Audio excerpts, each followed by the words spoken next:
Pohybe ti to vlastne, kde to cítiš? V krížovej oblasti, no? A nie stále, ale pri predklone, keď sa mi vlastne tie svaly dostanú do ťahu, alebo keď sa predkloním, alebo keď klopnem. Hej, dobre, teraz si to nevieš to nasimulovať. Teraz nie konkrétne. Dobre, sú to, jak som si klopol pred chvíľou, tak ma pichlo. Tak ťa pichlo. Dobre, skús sa predkloniť, koľko môžeš dopredu. Koľko môžeš. Hej, hlavu medzi kolenom. Tak, dobre, medzi svoje, vidíš, on dostane medzi svoje väčšinou. Dobre, dozadu. Nič tam ťa, nie, nemáš pocit. Skús takto veľmi, tak potočiť, tak poriadne. Či máš pocit minimálneho ťahu?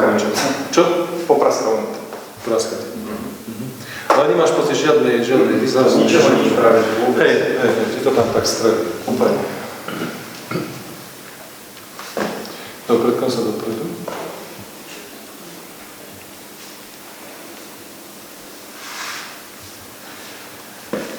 Dobre, zor, keď si sa dvíhal, tak to pichlo. Aha, ja by som videl za tým obličkom. Dobre, vláhni si na chrbát.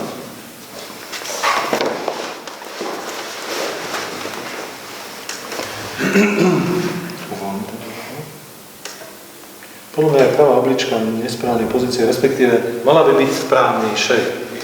Keď niektorí ľudia prídu, majú napísané padnutý žalúdok, od lekára, majú napísané blúdivé obličky od lekára, takže to sú veci, ktoré skutočne sú známe a tie orgány samozrejme nie sú priviazané na pevno, ale môžu meniť svoje pozície.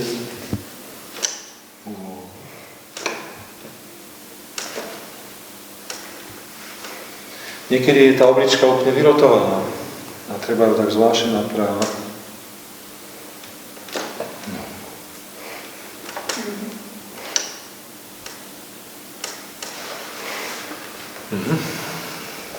Počkajme chvíľu, kým sa to upokojí situácia.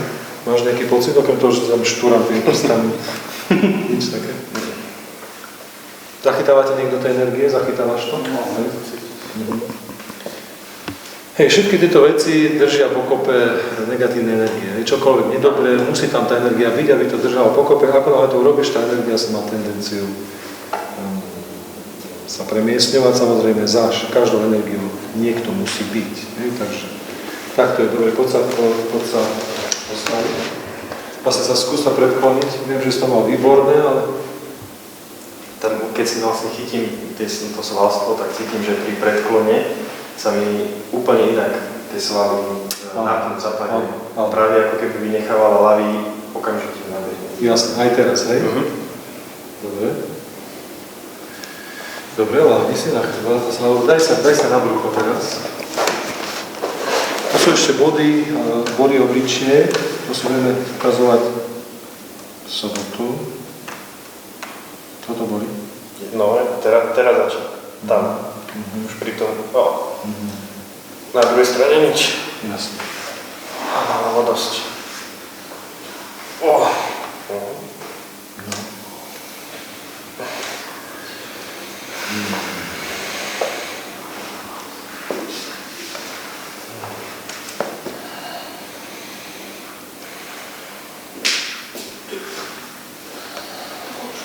Dobre, poď sa zase postaviť.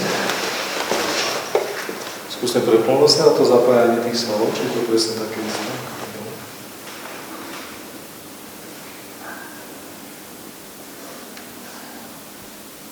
Trošku lepšie, ale stále ten ľad, to je stále ľad. Dobre, ale trošku lepšie znamená čo? Že vlastne už pri tom stlačení toho bodu ten ľavý bol neskutočne citlivý, pravý som vôbec necítil. Keď si to odmyslíš, ale toto je takisto ako bolo? Ten predklon? Áno. To zapájanie, keď sa dáš takto, tak je to presne tak ako pred chvíľočkou? Nie, o nejakých 50% lepšie. A že trošku lepšie? Ja, 50. Teraz, ak som to chytil, tak... Dobre, daj sa na chrbát. Takže máš pocit, že tie svaly, ako keby sa začali trošku inak zapájať? No, teraz som zachytil, že srdcový bod treba... Ten má poľava. Neskutočne má poľava aj teraz. To je nadradená oblička. To vlastne sa hierarchicky srdce, mozog a plúca sú nadradené ostatné orgány. Aj boli dosť.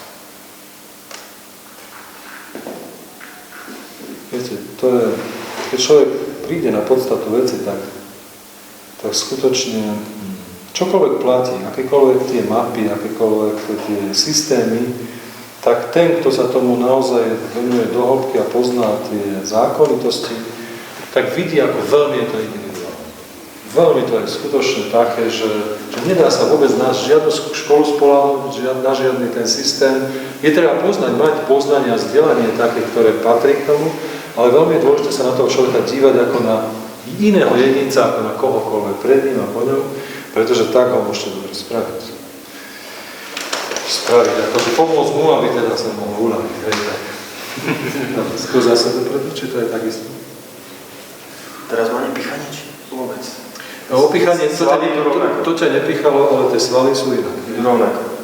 Takže vidíte to, že vlastne cez tie 2 body vlastne napravil som obličku, ale na druhej strane.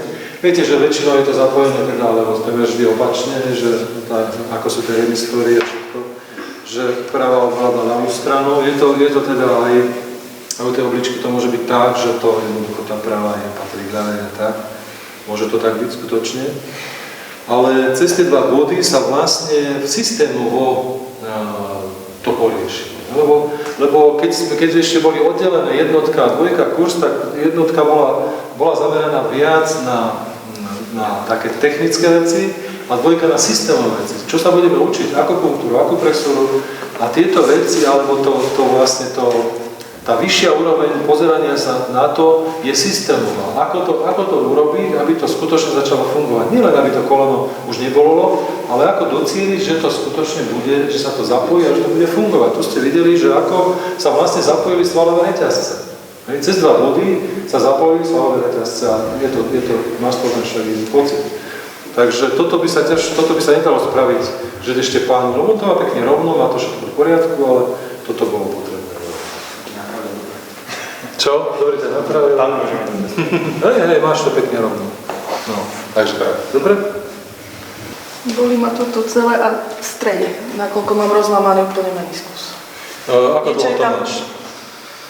Od decembra mám opuchy, problémy, občas. Dobre, mala si rozlámanie aj predtým?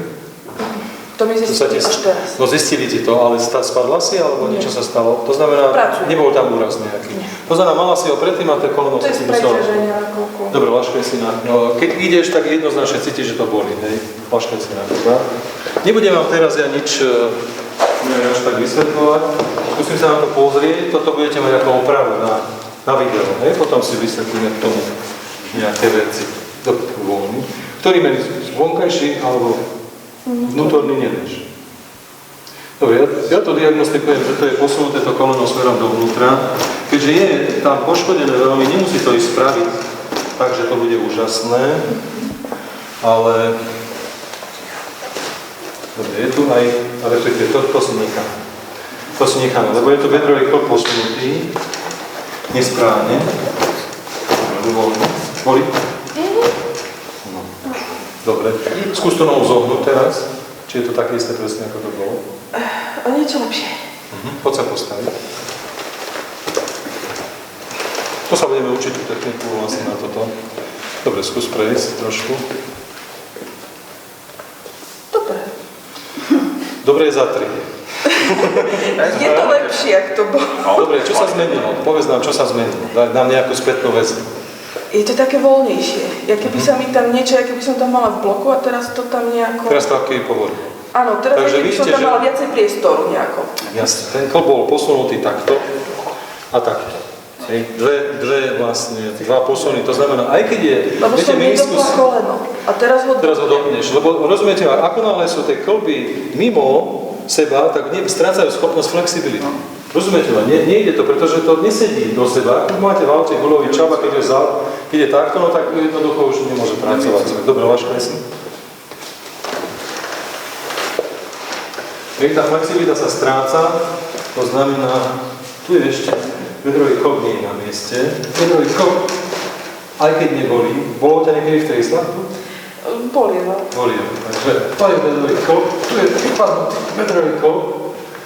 A to je dôsledok vlastne, to koleno nesprávnej pozície. Celá statika nohy sa pohla a tým pádom to koleno stráca vo svojej uhli. Poď sa postaviť. Skúsa zase prejsť trošku na tie nohy, že či takisto? Ja sa snažím. Hej, lepšie? Čo sa zmenilo? Je to celé nejaké voľné. Mal som jedného na terapii a taký bol. On mi vraví, ako je možné, že ma to neboli? No tak nahrývanie, ako to je možné? Takže je to Ja možné, sa keď sa to... nejako? No jasné, lebo si to mala celé si to mala vonku. Vidíte, to, čo sa deje, keď sa napravia kolby? Ja som šetrila a No, dobre, takže tak, dobre? Poď vyskúšať to kolienko. Poď tu. Tak tanečnica teraz. dobre. No, takto, keď ideš do drebu, mal si hodne bolavé. Ako ho cítiš teraz? Ten rozdiel, keď sme to robili pred tými pár dňami a teraz, je obrovský, akože, alebo je čo? Ostala tam nejaká stopa niečoho, alebo čo? Mala si s tým, a to si s tým mala problém? Od decembra prakticky do teraz pol roka. Pol roka v kuse ťa to koleno bolelo? Opuchalo, bolelo, blokovalo sa, boli s tým problémy a teraz, ako včera som vyšla do šíbe, ideme na úzku ľadovú jaskyňu a nebolo mi nič a zvládla som aj 400 schodov. 400 schodov. Na kolene, ktoré ťa rok v kuse bolelo a opuchalo. Takže tá terapia jednoznačne mala takýto vplyv na teba. Takže dobre, to je aj sila v nohách je dobrá. No, dobre, nech sa páči.